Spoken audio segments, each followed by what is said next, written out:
Welcome to Real Estate Agent Superstars, where we hear the stories, successes, and strategies of some of the top real estate agents in the industry. I'm your host, RJ Baxter with ClearPath Home Loans. Our guest today is Don Bobeda with Berkshire Hathaway Home Services Rocky Mountain Realtors. And Don is a veteran of the industry. He's been around forever in Colorado, 30 years in the business. His team is in the top 1% with Berkshire Hathaway worldwide. Correct, Don? Worldwide, or? Yep.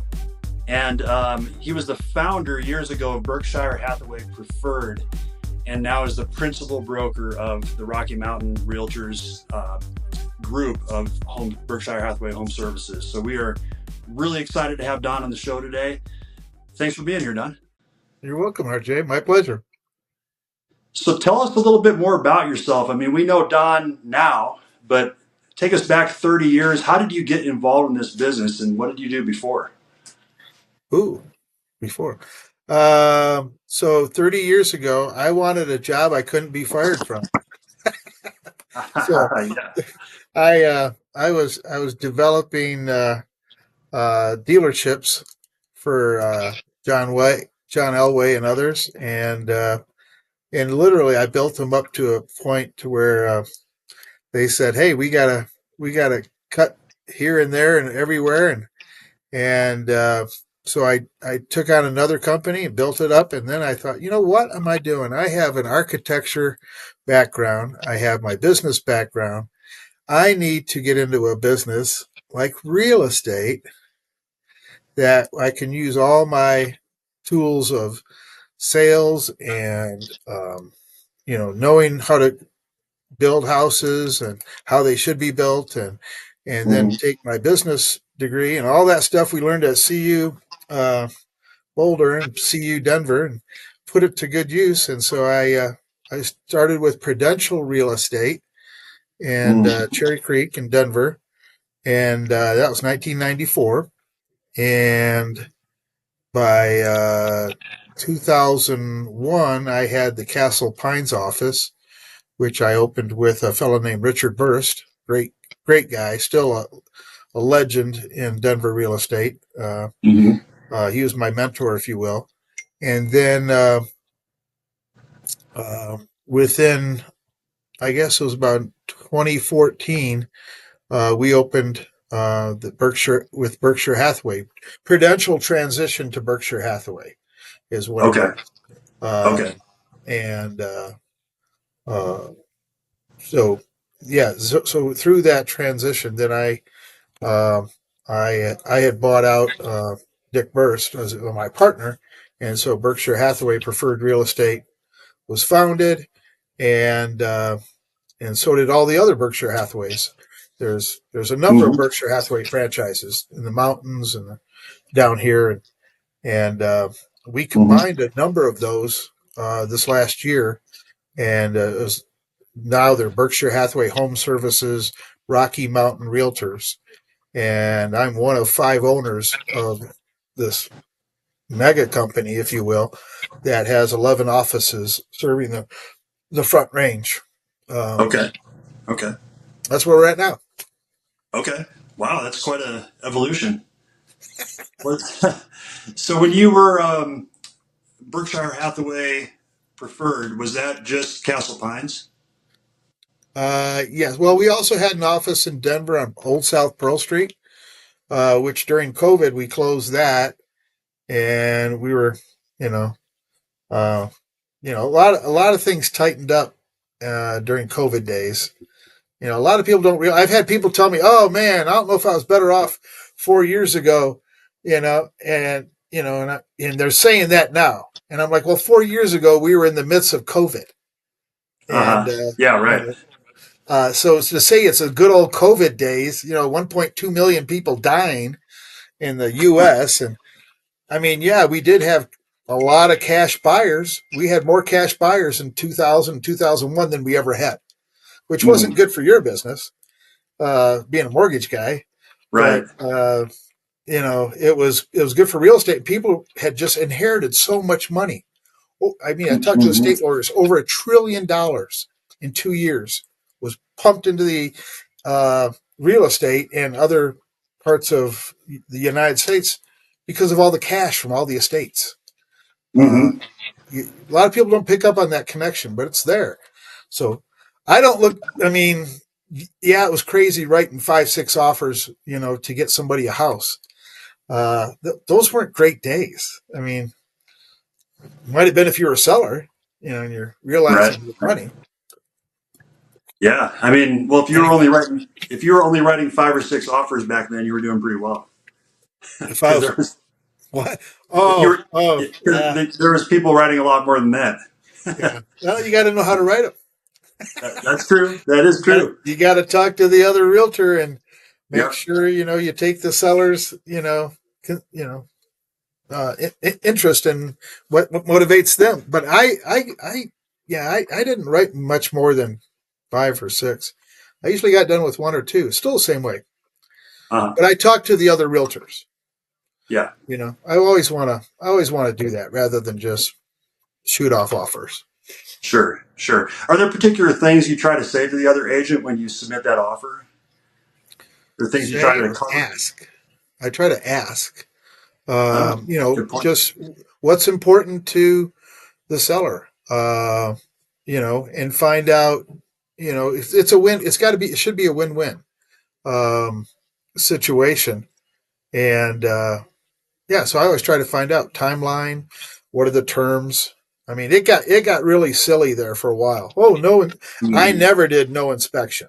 I saw so many.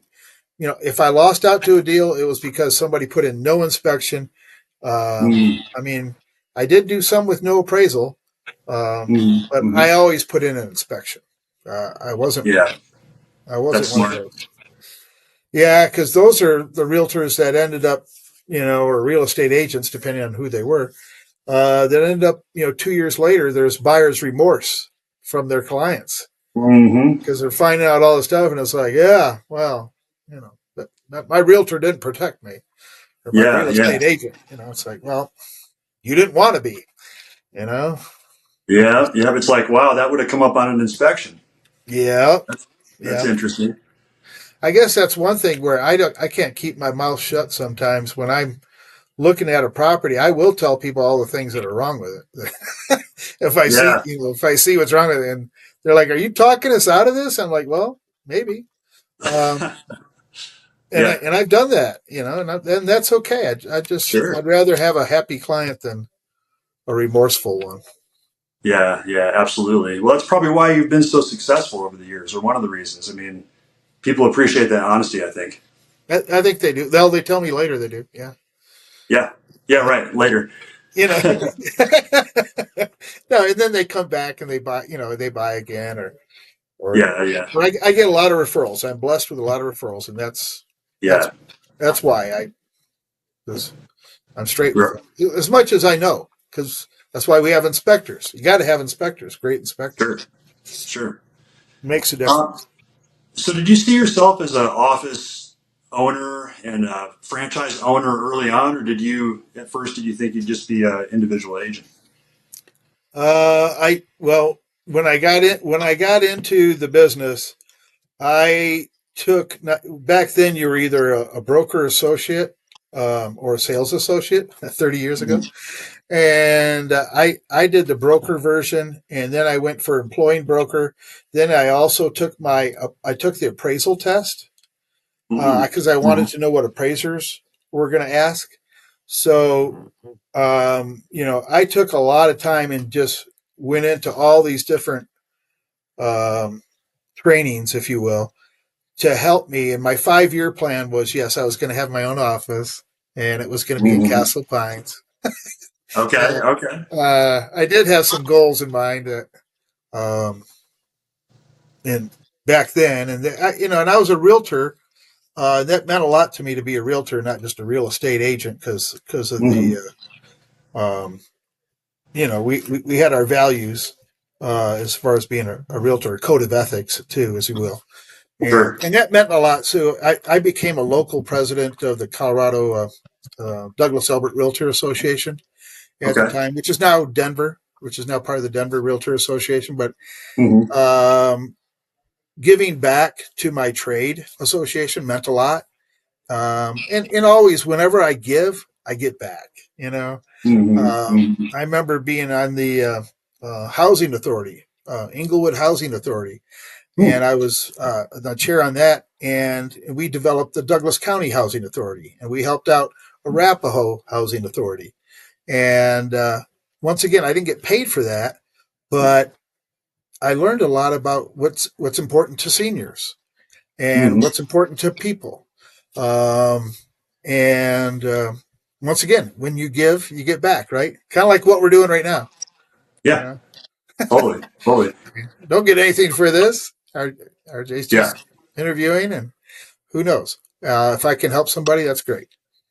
yeah, that's awesome. That's awesome to have that giving spirit because I agree. It comes back to you. Yeah. Yep. Um, I served on the Mountain Metro Association of Realtors as the affiliate chair for a couple of years recently, Okay. and same thing. You know, it's really awesome to not only give back to, but to learn all the inner workings and the things that are going on behind the scenes, and to really be able to help out in a meaningful way besides just doing transactions. Yep. So yeah, I know what you're talking about.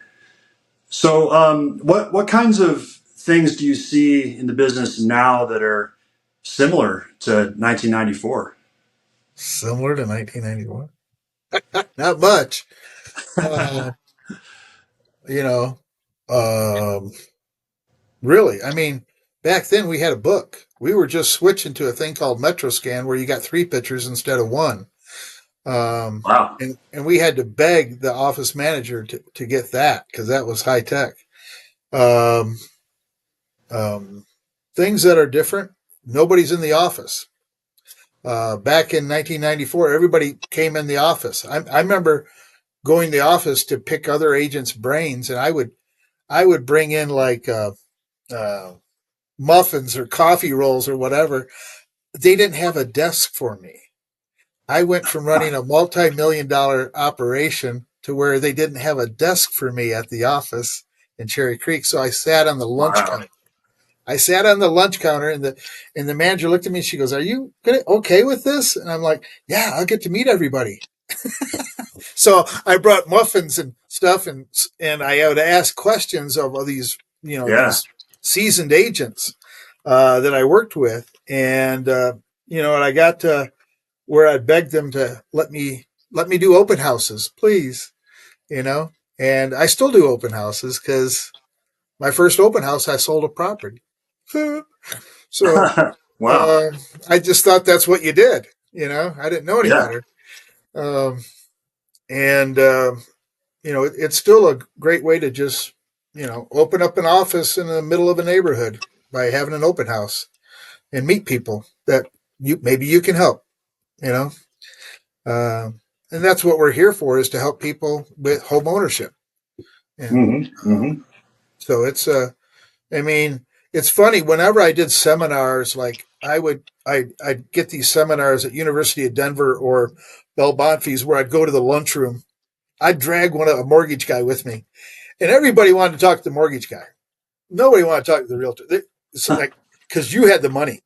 It's like, Yeah. that if I can't, I mean, I can find a house, but how do you get the money? That's who they wanted to Yeah. talk to. Yeah. So we would bring in pizzas and drinks and stuff, and then everybody talked to the mortgage guys. And I mean, I would go to the school programs.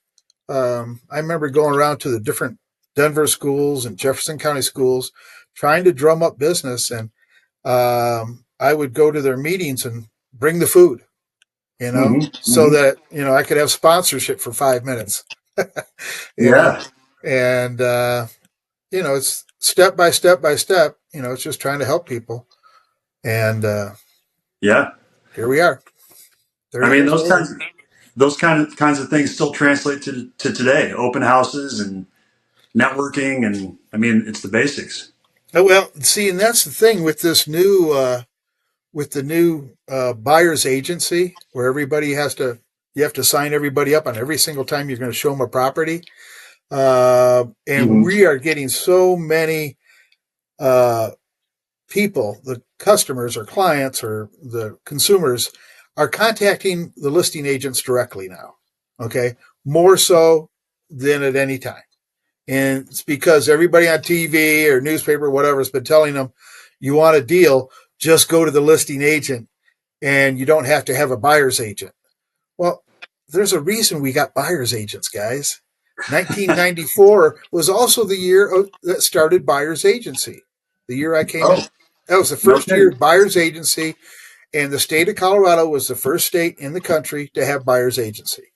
We had a Hmm. very forward thinking real estate commission guy. I forget his name, but he was the president of all of the real estate commissioners in the United States. Was our Colorado guy. Um, Okay. and anyway, so they started buyer's agency back then with the idea that buyers needed an advocate, and they still do. For people to go out and think that they're going to buy a house and no one's going to help them or guide them through the process of protecting them. I mean, it takes us 2 hours to explain a contract that's 20 pages long for a reason, because all these protections that are Hmm. in there. And if they don't have somebody that's their advocate, you know, that Well, it's just a bad idea. It's so anyway. So, but the thing is with open houses, I'm going to go back to that. A lot of people are coming through unrepresented. Okay. mm-hmm. And they're Hmm. hoping that whoever has the open house is the listing agent. And if you're not, that's who they want to talk to. So I don't know. Open houses, I think, are going to be good for teams Hmm. because they share the money anyway. Um, but Yeah. it could also still be for people trying to find new clients. That's always been the thing is, hey, if they don't buy this one, what do you want? You know? Sure. Yeah. I mean, I talk to realtors every day that meet buyers through open houses still. Yeah, yeah. So And I think, mortgage people. I try to always have oh, yeah. a mortgage person there with, or if they're not there because you can't be everywhere, RJ, right? Hmm. You got a lot of stuff going on. But if we could have a link to you to where this person's asking a question, and to where we can Hmm. just call you up, you know, Yeah. or they can call you up and say, hey, I've done that so many times where I've qualified people at the open house, write the Hmm. offer, and you know, let's get it done. You know, Totally. Totally. Yeah, that's pretty impressive. Just writing the offer right there on the house. done it a bunch of times. I've Yeah. I my rate is 12.5, like 1 out of 8. Hmm. What, which isn't, people may not think that's great, but 1 out of 8 is pretty good. 1 out of 8 that visit the open house, you mean, or that you Yeah, end up yeah. representing them? No, at open houses, I'll sell 1 out of 8 has been my average over the That's years. extremely high. Like I've heard pretty much about 0 out of 800 for other people I talk It's all to. in the attitude. A lot of people don't want to do open houses, and when they Yeah. meet people, it comes across they don't want to be there. Yeah. Here, Yeah. here's a flyer. See you. Bye. You know. So how does that conversation go with the buyer that's coming through? Like, how do you convert 1 out of 8? How do you convert one? Well, that's my class. I have a class that I used to teach at the Realtor Oh, Association, okay. and it was my $25,000 class because you take the class, usually within the year, you got another transaction or two, which ended up Hmm. being an extra 25,000 net. Yeah. But there's a lot of preparation to an open house. It's not just showing up. You know, it's you know, if it's your listing, you're preparing the client, and this helps the listing go well too. But you're preparing the client that, hey, you know what, this is going to be a big day. This is show day. This is everything's. You got to have the baseboards clean, the windows clean, the everything Yeah. in position, the music on, the lighting on. We're going to go out front. I'm, going to, some stuff blew into the front yard. We're going to clean that up. We're going to get the toys out of here. It's never going to show better than an open house. When I take Mm. people through, and I'm showing them properties, the music's not on, the lights aren't on. I got to do all that. Most of the time, it's not. I mean, every once in a while, you'll have a nice realtor that will go ahead of you and have the Mm. place prepared. But nothing better than an open house where everything's prepared, and the agent that knows the property is there. you know, Mm-hmm. and so you can ask any question. What about the solar panels that are on the roof? What kind of production are they doing? The fact that they're owned instead of leased, that's a big deal. And you go on and on, but the preparation of the open house that you're going to have um, is the big part of it, and then it's the day of, you know, making Mm-hmm. sure that I always try to leave flowers behind it with the husband's permission. Make sure husband's permission. Don't want to step on things. If he doesn't do that, it's not a good idea. If he doesn't get flowers, but anyway, so I always try to leave flowers and then some fresh, some food items, whether it's cookies or whatever. Mm-hmm. And I don't get cheap stuff. I try to get something nice that they would want. And if they don't want it, then I take it home. That's how I get these cheeks. But anyway, so then you have the open house. But as far as conversing, I think that's what you were trying to say is what do Mm-hmm. you say to people when you're there? But I just want you to know there's a lot more preparation. I mean, Sure. it's just like Yeah. painting a room, RJ. It's all about preparation before you get out the paint and put on the walls. There's a lot of preparation, just like anything. So, Yes. same Yeah. thing with an open house. So you do that, and then when you meet clients, I always remember these memory classes that they had, like at the Realtor associations. They'd have a guy come in and teach you how to remember the person's name. You know, repeat their name back to Mm-hmm. them. R.J. Baxter, thanks for coming in. I wouldn't say their whole name like that, but I just say, Yeah. well, thanks for coming in, R.J. and your bride here. If Yep. in fact I saw a ring and made sure. So I'd repeat their names back to them, and their kids, and their kids' Mm-hmm. names. Repeat their kids' names because their kids are why they're here. Okay, Yeah. I Yep. mean they're the most important things in their lives. So you want to acknowledge and give attention and converse with the kids that are the most important things in their lives. Mm-hmm. And then the wife is the decision maker 99% of the time. So Mm-hmm. Mm-hmm. you don't want to just talk to the guy and ignore her. Real bad Right. idea. You might Right. as well not even be at the open house.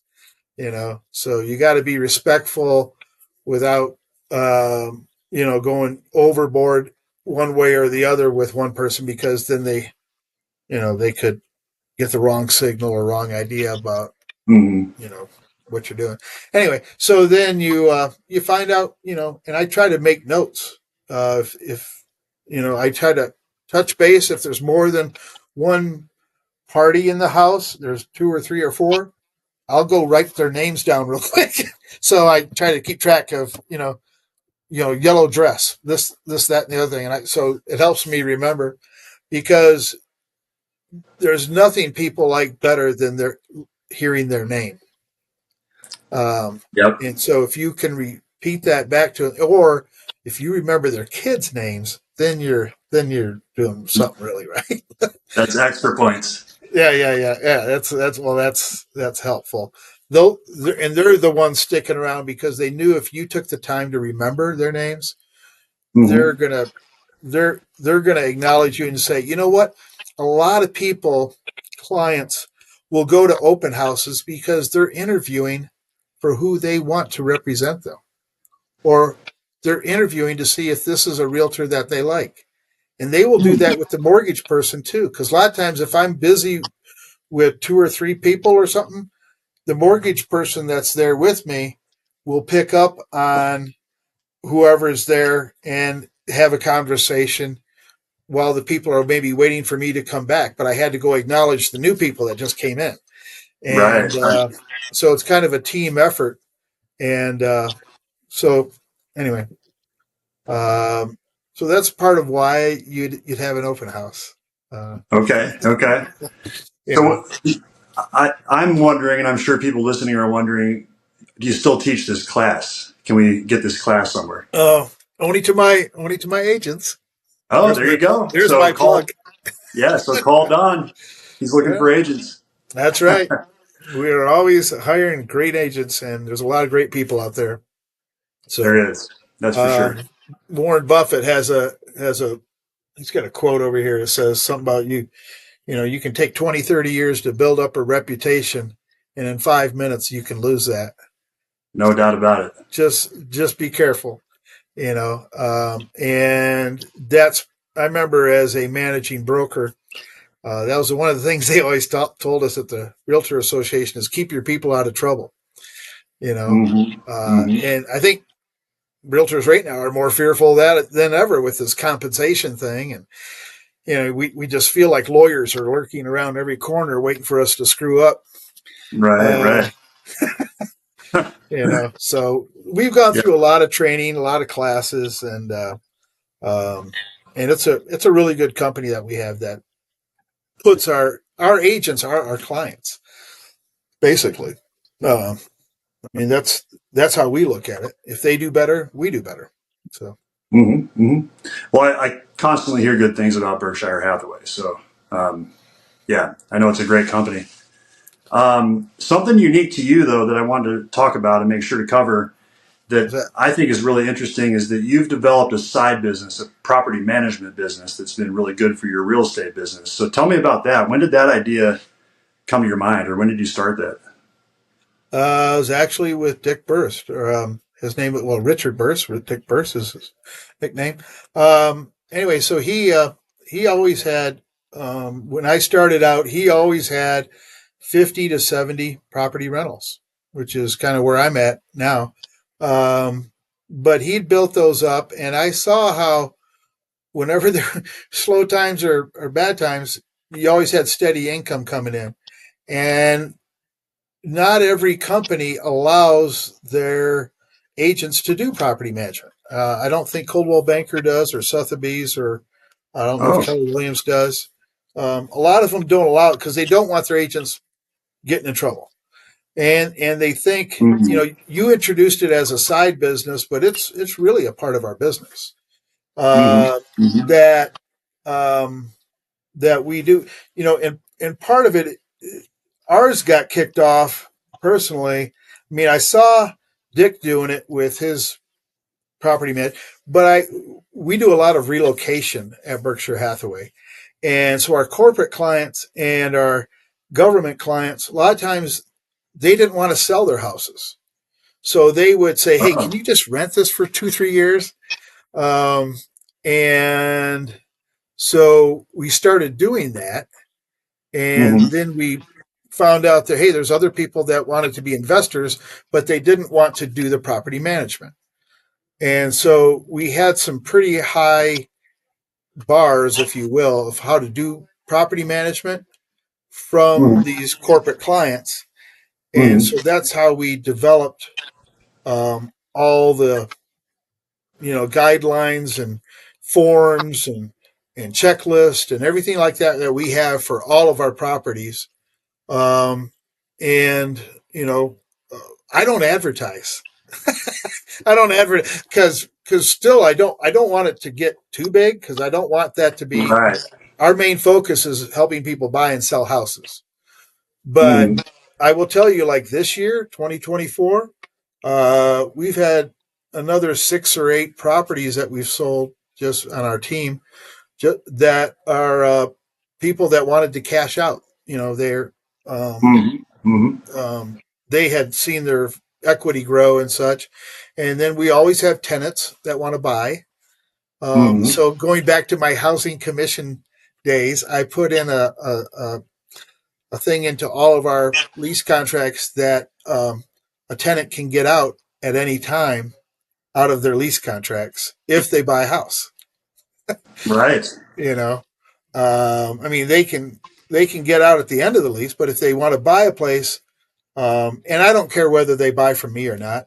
Okay, I didn't put that in as a Mm-hmm. stipulation, but just if Mm-hmm. they want to get out to buy their own place, we will let them out because being a housing commissioner, our goal was to get people off the street, and we literally would get them over to Fort Logan over in Littleton, get people Mm-hmm. off the street, and then to get people from off the street into rentals, and then from rentals we even had programs at the housing authority for like a family self-sufficiency as a FSS.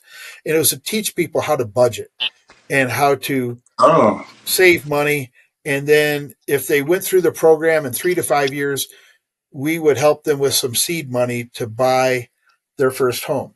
So it's always been in my heart and my goal to help people get off the street, get into rentals into home ownership, and then build, you know, build their family wealth, and have a stabilized place. Because that was the Yeah. thing,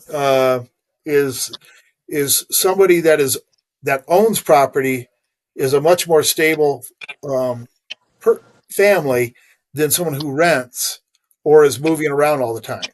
Uh, Hmm.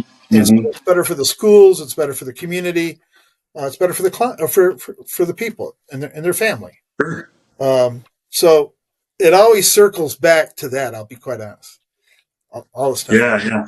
So the property management is just part of that, and that is to help people with their investments, that are owners, help people that are tenants, and we Hmm. take care of the places. I mean, we our goal is whenever somebody rents or has us take care of the property management, is we want it to be in as good or better condition than they've ever had it.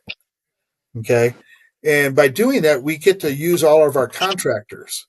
Okay. Whether it's Hmm. the HVAC guy or the sewer line guy or the fence guy or whatever. So guess Hmm. what? When we need somebody for one of our listings to sell a property, because we use these people with our property management all the time, our plumbing guys, they're over there next day. If we got a Hmm. listing and it has an issue, it's taken care of. They're on it. Oh yeah, I can get a sewer line done in 2 3 days. I mean, you it's in windows or screens or whatever it happens to be, any kind of work around property because of our property management. So it's like it's a side business, but not really. It's really part of our overall business now. Yeah. Yeah. It's Yeah, just integrated as part of the real estate business. it really has, and we use that on our listing presentations for our. Mhm. I mean, everybody at our office, they will talk about the property management being a real asset to us getting property sold because like these buyers think that they can go to any property, uh, and buy or sell their own places, but there's a lot to this business. There's a That's lot for to it. sure. It Yeah, goes back yeah, to the buyer's agency conversation that yeah. it's crazy for people to think they don't need a buyer's agent. I know, I know. I would never. I mean, it's like going diving without a dive master or skiing without a lesson. I mean, come on, Yeah. you know, you Yeah. wouldn't do that. It's just a bad idea. Yeah. It's crazy. Anyway, Well, that's really interesting. So, did you just build that business through organically through people you helped that wanted to have property management?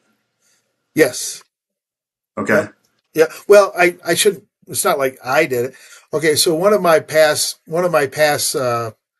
well, the property management, I guess I did. The relocation, we had a lady that used to work here who was the relocation director for Grable Van Lines and relocation. And she took our business and she brought in every moving company that there was. And as we did more and more relocation, we did more and more property management. Um, Mm, so that they makes weren't sense. they weren't you know directly linked, but all of those kind of work together, Okay. uh, Okay. That makes because a lot of sense. one of the things that you know, we're only as good as the people that we refer to do the business, whether it's a mortgage Mm, broker like yourself mm, or, um, the plumber, the electrician, because if something goes wrong, they're going to like, it was your plumber, it was your yeah. mortgage guy that you refer. That's why we always have to give two or three, right, RJ? We always have to, Yep. you have to give two or three inspectors, you have to give two or three mortgage people, and that way we can say, well, you know, um, that's and we do that. And we learned this through risk management through the Realtor Association. So I give a lot of credit back to the training that we get from the Realtor Associations. I mean, Hmm. that's where I got a lot of this stuff from. You know, Yeah. Yeah. I didn't come up with it. Yeah. You know, You just developed it and perfected it. I'm a sponge. Yeah, Yeah. yeah. Yeah. Well, it's really impressive what you've built. If you could rewind 30 years and go back and tell yourself something back in 1994, what would you tell yourself? What would I tell myself? What advice would you give yourself? You're going through a few relationships there, RJ. I don't know about what. Well, we can keep it on the Okay, we'll professional keep side. that out of it. We'll keep that Yeah. out of it. Yeah. What would I tell myself? Don't rent an office space. Buy it. If you're Interesting. going to do this business for a long time, don't rent office space. I'll never forget Jerry Fitzpatrick with Remax Southeast or whatever it was. Maybe it was Southeast. I mean, he'd been there 30 plus years too. And that's one of the things he told me. He's like, you believe this? I run this company and did all this for 30 years and I got nada because I rented. So just Mm, like homeowners should be homeowners, we should be business owners and own our space. If you are, at some point, you know. yeah. Anyway, That's great advice. yeah, I wish I would have taken it all the time. Right. I mean, Right. I bought a lot of houses and did real well and stuff like that. And still have a number of legacy properties. I call Uh, them, you know. okay. Okay. But I wish I'd bought more business spaces instead of renting. Mm, yeah. Even with what's going on with commercial real estate.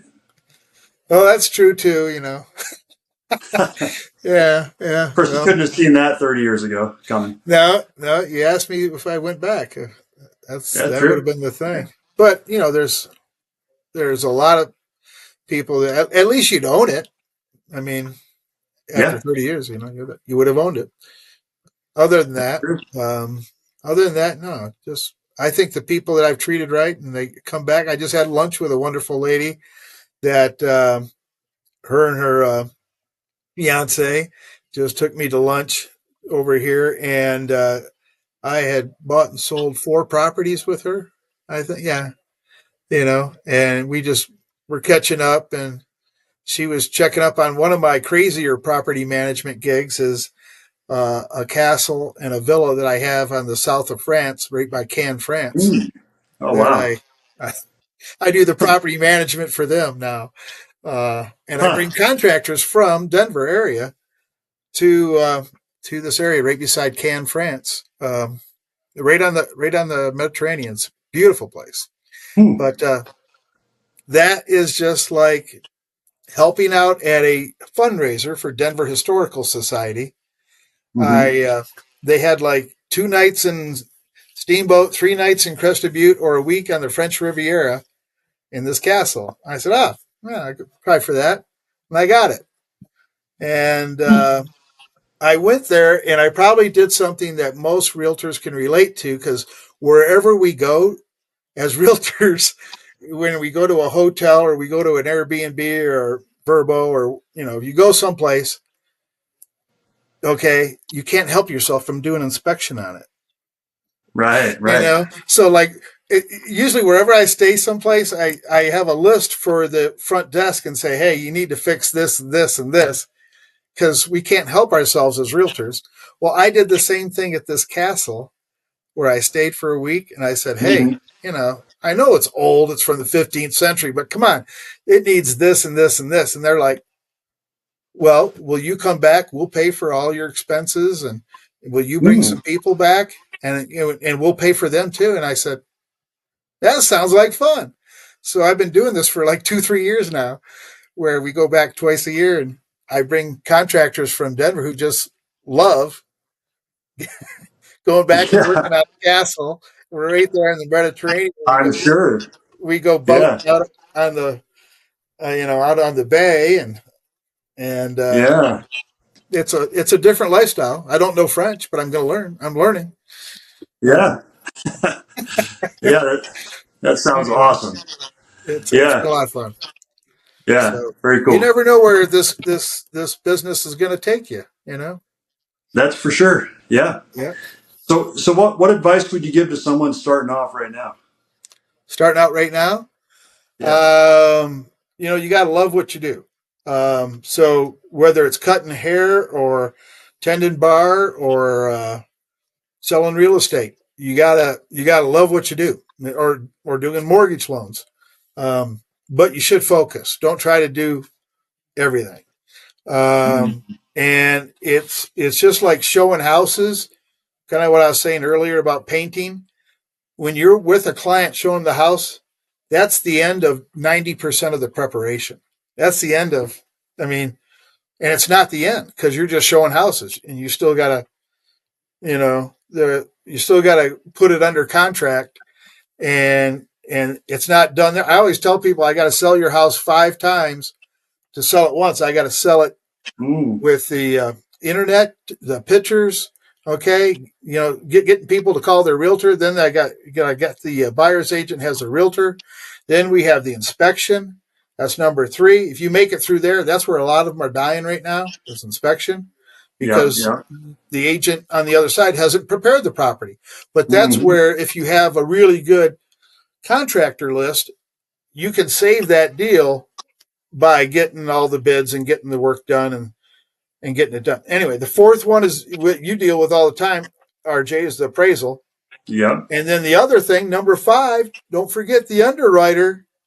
Yeah. Okay. So we Yep. got to Yep. sell, even when you get it under contract, or getting ready, sell that house 5 times to sell it once. I mean, Yeah. so that's what you got to keep in mind as a new agent, is that it's, just because you're lucky enough to get somebody and you're showing them houses, that's just the start. And you thought you were all the way there, and it's not. You gotta finish, Hmm. and Hmm. and maybe that's not the right house for them, and you got to be able to walk away.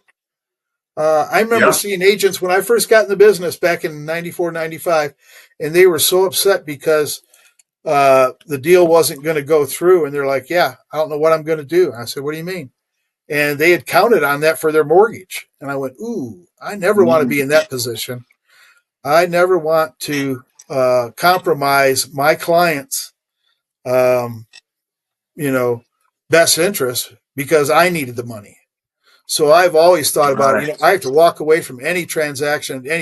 That's the whole idea of buyer's agency, is that you're an advocate for the buyer.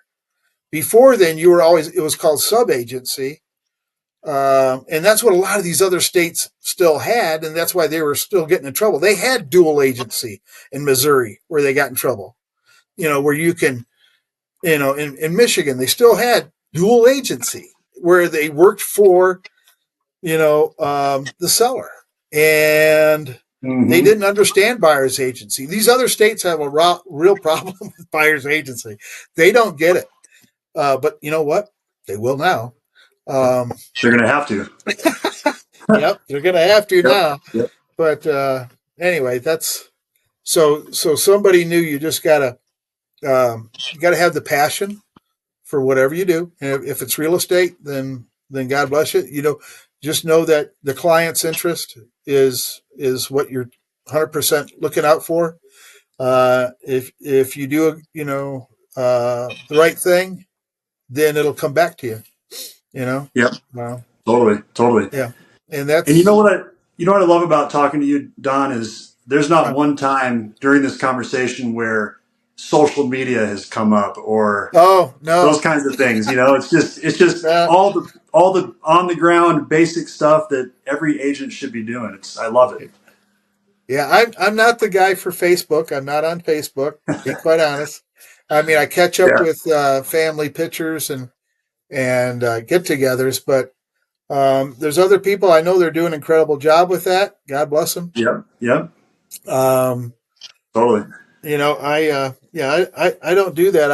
I do have great Nuggets tickets. I do have great Nice. Avalanche tickets, and Uh-huh.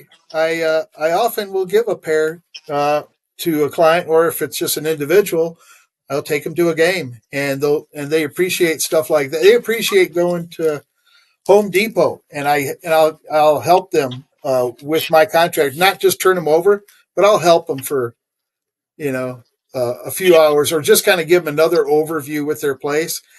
Mm-hmm. And I am their go-to guy throughout the whole ownership of their property. They know they can call me, and clients do about every day or every other day. Somebody will call me for something that they need, and I'll make sure that they're taken care of. You know, That's uh, awesome. so That's that's awesome. that's my social media is taking care Right. of people. It's social media. Yeah, That's it really being is the social. old Yeah. school way. I love it. And I just talking about lunches and meeting them and taking Yeah. care of them. Yep. Yeah. Well, how can people get a hold of you if they want to reach out and find out more about Berkshire Hathaway or just contact you?